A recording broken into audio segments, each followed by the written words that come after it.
Simpson. And Japan have gone absent without leave. This is Whitmore. Paul and Gale both available. It's still Whitmore. It is the Reggae Boys who take the lead. Ball shot. Greetings, football lovers. Welcome to Ball Chat Off the Field, where we discuss the world of football with movers and shakers in the world of football. My name is Benton Lawson, and I have a special guest joining us today, the one and only Michelle Adamolekun, president of the Reggae Girlz Federation. Michelle, how are you doing? And hopefully I did not torture your name. How are you doing, Michelle? I am doing great. And again, Reggae Girlz Foundation. I thought you said Federation. Reggae Girlz Foundation, not Federation. I was thinking about the JFF Federation. Reggae Girlz Foundation. Thank you for taking the time. So let's get right into it. Give us and remind the football fans and all the listeners who will eventually listen to this podcast, what was the impetus, the initiative for starting the Reggae Girlz Foundation? I know you're the founder. What was the reasoning behind this? Remind us of that story again. Yes, no, thanks first and foremost for having me on your podcast today. And I always appreciate the opportunity for us to share more about the foundation and how we really got started. I'm one of the co-founders. This organization really got started from, the brain power of a few individuals who really have seen what the power of a foundation can do for programs like our JFF programs for women in football. And, as we looked at it, we saw where when you compare and contrast those football programs like the US, Canada, and other countries, we definitely saw a gap where countries like Jamaica and others in the Caribbean were at a disadvantage because they did not have the financial fortitude, if you will, to be able to compete. And as a result, needed financial support. And so, again, we really got together to just have a conversation around, we know it's a challenge. We know that we don't have some of the resources and support that other countries have. So what can we do to create a organization that can basically help us with our mission to really inspire, educate, mobilize, and support the next generation of young female footballers in underserved communities. And so we basically put our heads together. There were about four of us that put our heads together and basically started the legwork to do the research, apply for the 501c3, and to really see what we could do to make a difference. That was in early 2018, February, to be exact, of 2018. And then sure enough, a few months later in October, November timeframe of 2018, the Reggae Girlz, as you're aware, qualified for their first World Cup. And so the coaches reached out to say, hey guys, I know you're just kind of putting all the pieces together as it relates to this, but we really need your support to see what you can do to support us. They qualified. And so we just jumped in and started our fundraising efforts, working first with the General Counsel and Commissioner Alexandra Davis in Miramar, and we started working towards raising some funds and putting together a send-off for our Reggae Girlz. Yeah, I'm very impressed with the work you all have done. It's been quite impressive.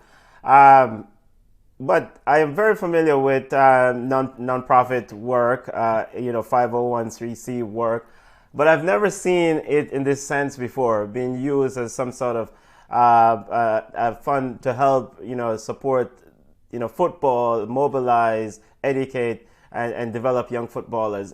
Was there a model that you guys were looking to copy? Was there a successful model out there that you guys were looking to replicate? Well, if you look at the U.S., soccer from a football perspective, they've got a foundation that really supports football across the United States. Okay. Right. And again, U.S. soccer basically, they thrive from that, right? Because they're doing the grassroots efforts to really start to get these young, individuals into soccer and into football. And so that as a result, you're building a pipeline for the federation in essence. And so, again, in the U.S., football is a pay to play model.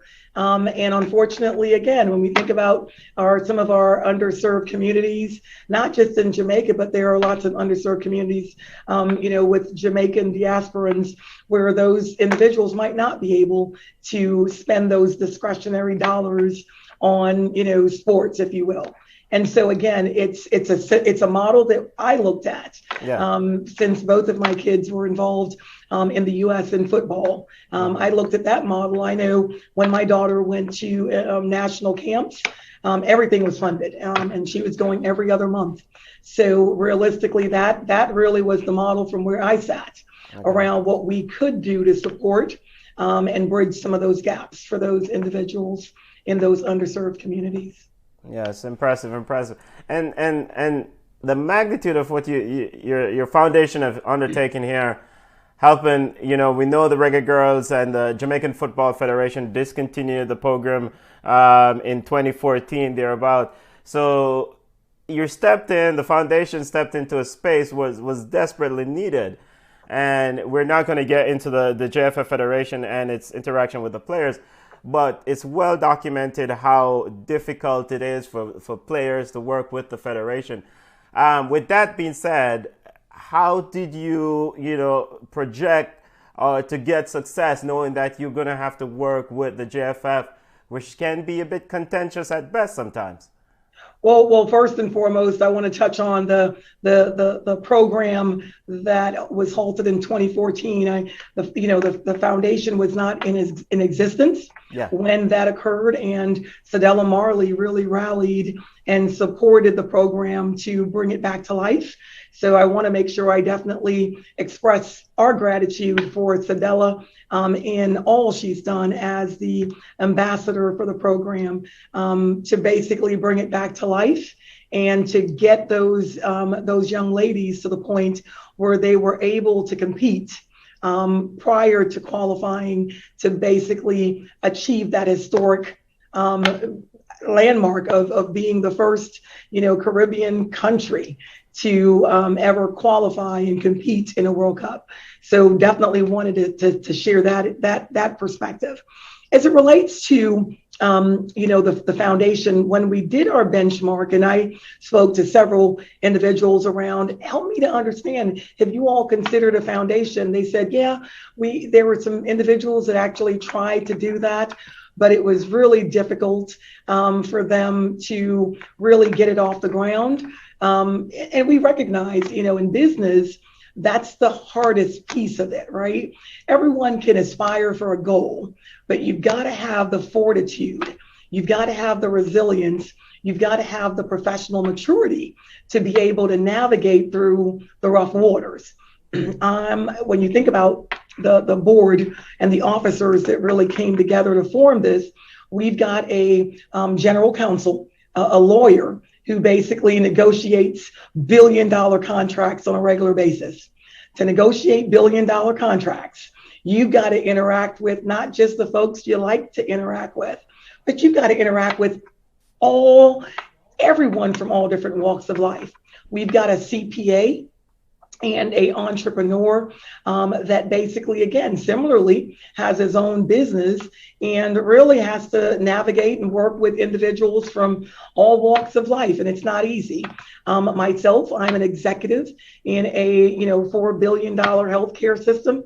I have to interact with individuals at varying points of the day. And it's not always easy, but ultimately it's really about having the professional maturity to figure out ways to influence and to interact, and to make sure that we're focused on a single goal. And the foundation has agreed our single goal are the girls. We are putting the girls and the ability to support them first and foremost, right? Above our egos, above, the organizations. That is a big part of our mission. And at the end of the day, if the foundation chose to shut its doors, the only individuals that lose at this stage would be the players, right? The young women that are, have the opportunity to achieve their potential, but will not be able to. So we've made a commitment. We made a commitment, no matter how difficult the road gets and becomes. We are really wanting to put the players first, to put their needs first, and to be able to support them in whatever way we can. My granny would I say in a brave. I love You know, so we are yardy, so we fight, man, we fight. love it. Looking forward to the upcoming, of course, the Reggae Girlz are getting ready for another run in at FIFA World Cup 2023. They're getting ready for the CONCACAF final round starting next week, actually in Monterrey, Mexico. How is the Reggae Girlz Foundation helping the girls get ready for this big tournament sitting ahead of us right now? Well, first and foremost, we always aspire to do more than we're doing today. Yes. That's first and foremost. I will say, prior to us launching our fundraising effort for the senior girls, we launched a fundraising effort for the U20s. And we were able to raise about $20,000 within a 1 month period. Right around the time when we were about to launch, our fundraisers, that's about the time where, again, the coaching dilemma was a big part of the social media environment. And so there were a lot of questions as a whole. And I think that did hamper our ability to fundraise to the level that we felt we could have.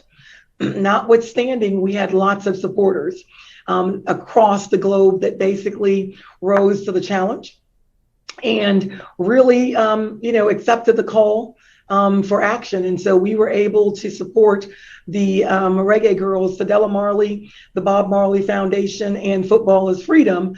When we connected, they said, we will take care of the Colorado camp, but there will be a camp or needs for the Reggae Girlz between the 28th and the 2nd of July that we'll need your support with. And so we were able to contribute $15,000 US dollars towards that effort to really support the Football Federation with their preparation for the tournament that will be taking place in Monterrey, Mexico, starting July 4th. Big award. Football family heard it here first. $50,000 for the Reggae. $15,000. 15, yes. 1-5. Yes, we would have loved to have done 50, but again, maybe next time. Yes, 1-5, $15,000. But that's huge, knowing the limits, limited resources that's available to the Reggae Girlz. Now, just putting on your football hat, I know you're a football mom, if I could use that term. And I know you're also an expert of the game.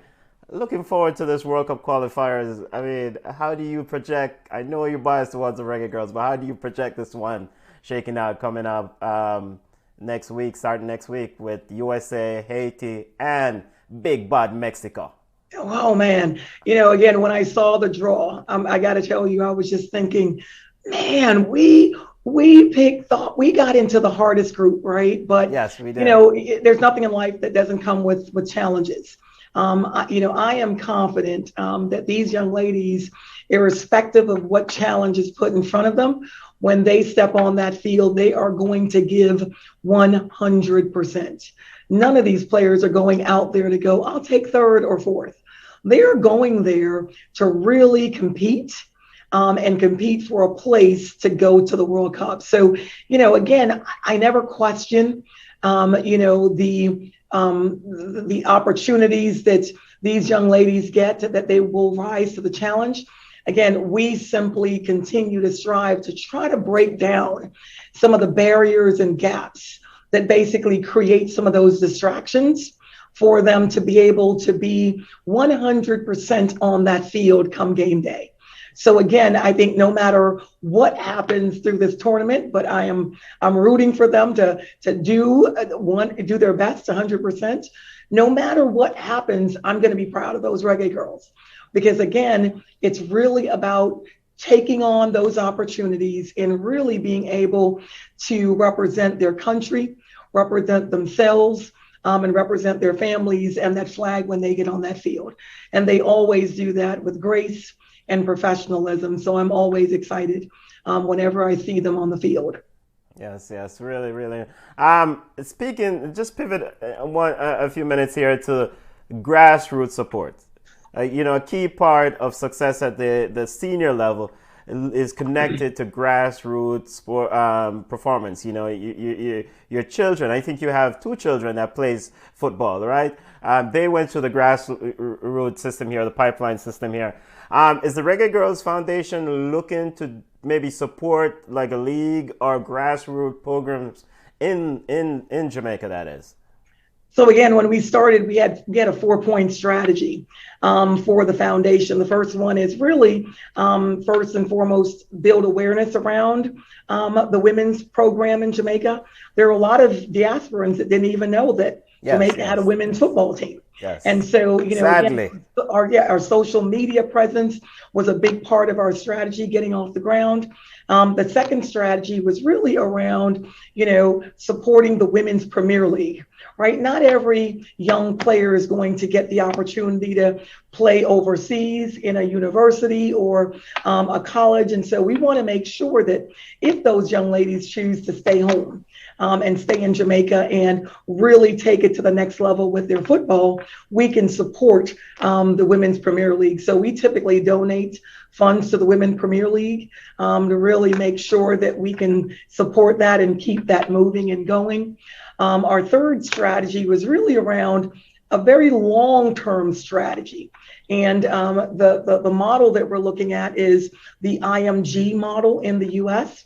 IMG is a organization in the US where young players from across the globe, and in the US, they actually go to this school and they get their education there, they get their sports development there. It's a one-stop shop. So how can we create an academy system to where we could basically create an academy in Jamaica? And I know there's lots of academies, as in folks leave home and every day they go to practice, but we're talking about a actual organization, a building, a fields, all of those pieces to where young girls can basically be residents in the program, where they can get their academic development, their athletic development, their emotional, all the needs, psychological needs, everything's met there. So it's kind of a boarding school, if you will, for those young ladies. And so we're hoping to be able to partner with a few other foundations long term to be able to create that kind of an academy.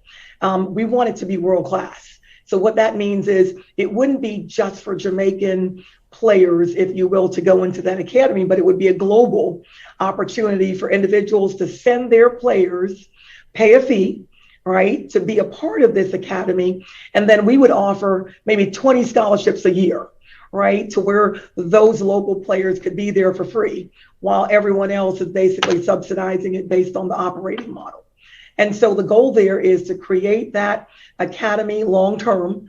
The fourth goal is really supporting all of the national teams, if you will, right, from a financial standpoint. So from where we sit, again, it's a 4-pronged strategy. Definitely the Premier League is something that we want to build our financial support to a higher level, to where we could basically fund the annual operating costs for the Premier League. And then, of course, supporting the national teams, and of course, hopefully getting to a point where we can actually get that academy up and running to where we can support and really get some world-class operations going on as it relates to women's football in Jamaica.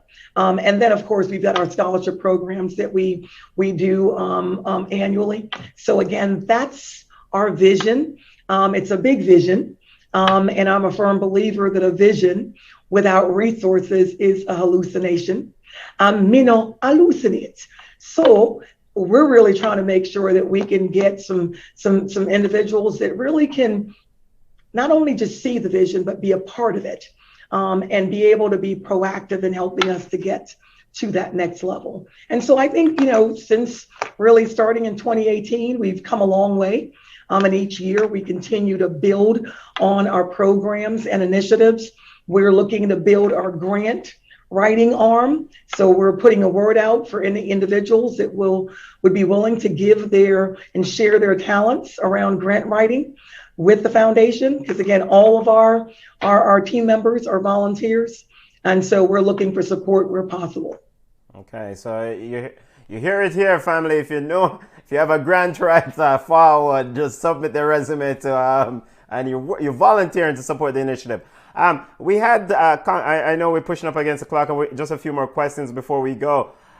We had CONCACAF Vice President Mr. Randy Harris on a show earlier, and he spoke about growing the game in the Caribbean.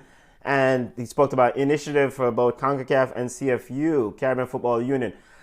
Is the Reggae Girlz Foundation looking to partner with any of those bodies in the region, whether it's CFU or CONCACAF, to facilitate the growth of the game, whether it's in Jamaica? Your model is something that I am sure other Caribbean island nations such as TNT Football Federation would be looking to replicate. Are you looking to kind of maybe partner with any of those federations? See if I'll tell you, we've gotten lots of calls from representatives from different islands wanting to, can you expand your foundation and support the Caribbean? Yes. Our response, we would love to, but today we've got to make sure we start at home. I'm Jamaican by birth. And so, a woman time now. So I want to make sure that we're round out with Reggae Girlz so that they have an opportunity to compete, right? And to really achieve their potential. We have some 10-year-olds and 11-year-olds and 12-year-old ballers out there. Yes. That are looking for the opportunity. I talked to two young ladies that basically are going to be granted our scholarships. And, they've done the work, right? They've developed their skills, and there are universities in the U.S. interested in bringing them on. And what they need support with is some odds and ends, immigration fees and a few other things, airline tickets and things like that, right? Yes. And so to think that they might miss out on an opportunity just because the money not there, that not sit right with we. No. So ultimately, I don't much, but as we say, out of many we're one. And from where I sit, I think our philosophy is we have over 3 million diasporans across the globe.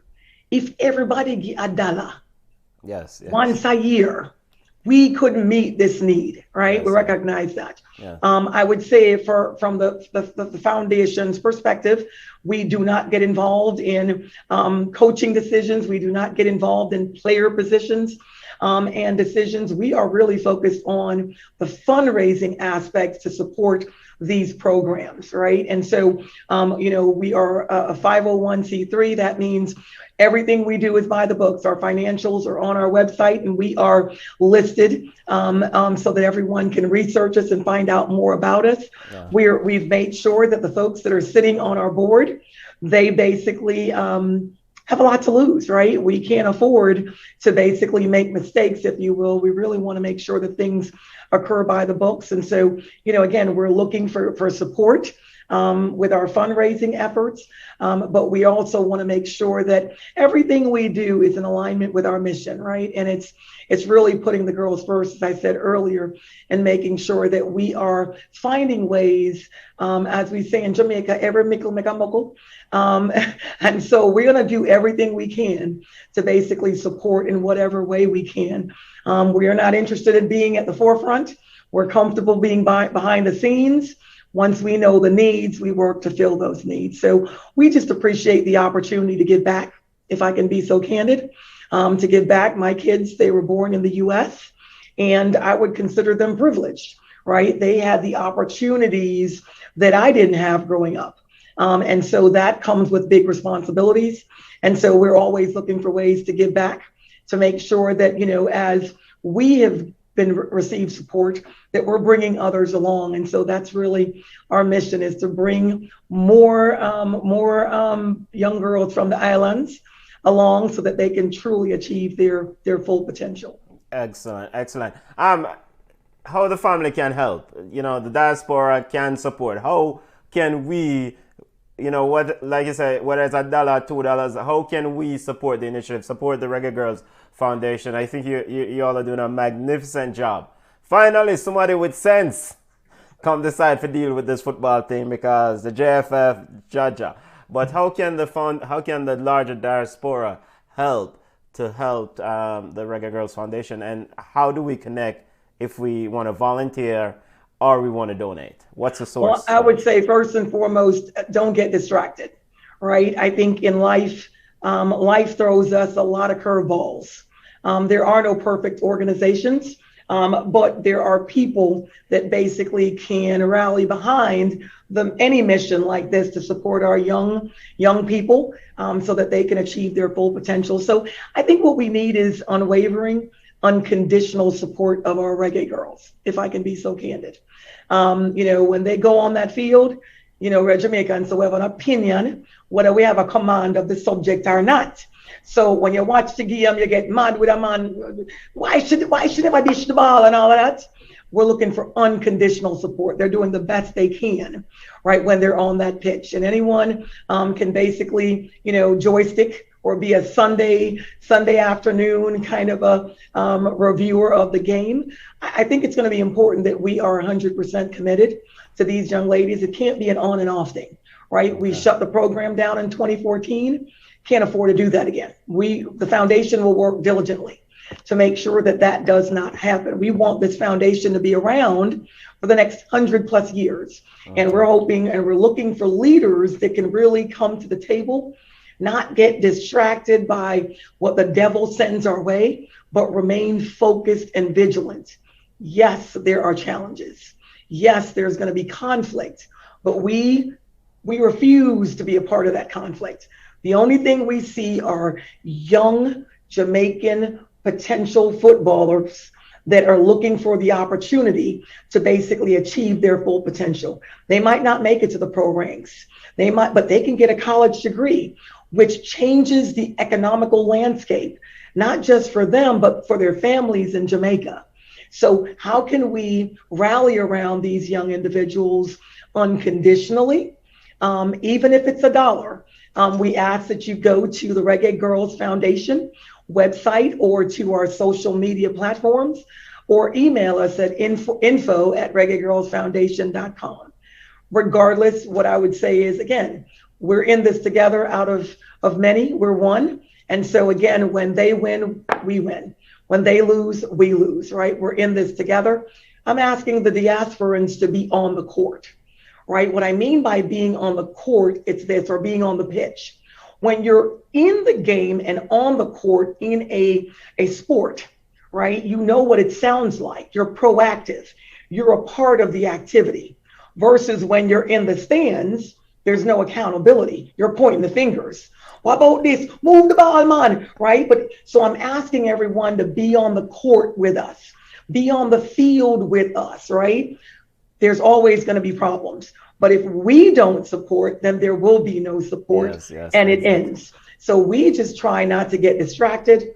It's not that we have blinders on, right? We see, we understand, but we've got to make sure, right, the funds that we provide, we know exactly where it's going, and we're held accountable to make sure it's spent for the initiatives that we direct those funds for. And so we've got to have those ducks in a row for us to stay in existence. So, again, I just ask for everyone's patience. We ask for their support unconditionally, and definitely visit the Reggae Girlz Foundation website to learn more about the organization and how you can support and be a part of the change that we're hoping to achieve relative to the women's program. Big ups. Thank you so much, Miss Michelle Adamolekun. Yes, very good. Thank you so much. You're welcome. Really love the works. Football family, you heard it here first. Support the Reggae Girlz Foundation. They're doing wonderful work. Educate, mobilize, transform someone's living condition, not just about playing ball. People trying to better their life. I really appreciate the work that you ladies are doing with the Reggae Girlz Foundation. Ladies and gentlemen, we've got a couple gentlemen. Yes, big up to all them on them. But I would be remiss not to mention Theo Burnett. He is one of the, he's the treasurer, but he owns the Golden Crust franchise in Atlanta. I think I know him. I live in Atlanta, so I think I know. Yeah, so if you've got family in Atlanta, make sure you definitely take the time to patronize his establishment. Yes.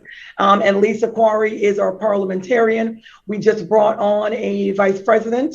So Ruth Ann Mitchell is our new vice president. And so we're also bringing on a cadre of membership and fundraising leaders to help us in the regions to really spread the word about the foundation and what it's doing. And if there are other foundations out there that want to partner with us, the more the merrier, right? And together, again, our hashtag is Rooted to Rise. We're all rooted, right, to Jamaica. Yes. And with the support of the foundation, everybody will rise. Everybody will rise. Exactly. and ultimately, I'm sure you're aware of this, but I just want to make sure you definitely understand. The Reggae Ball Chat is fully on board. If you need anything out to the public, let us know. We'll get it out for you. We'll get it out. I really, really, really just appreciate the work that you all are doing. And big ups. Thank you. About time somebody with sense forward for help support football. And well, again, I'm looking for y'all to hold us accountable as well, right? Of course. There's one thing to espouse. I'm looking for, our compadres to basically hold us accountable, ask the questions, and we will definitely be able to share whatever information is needed. Thank you for having us on the program. We greatly appreciate the opportunity. Really appreciate it. And of course, we're kicking off Monday against Reggae Girlz, kicks off Monday against Mexico, so you're ready up.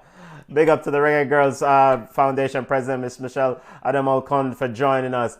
Thank you for joining us. And football family, you heard it here first.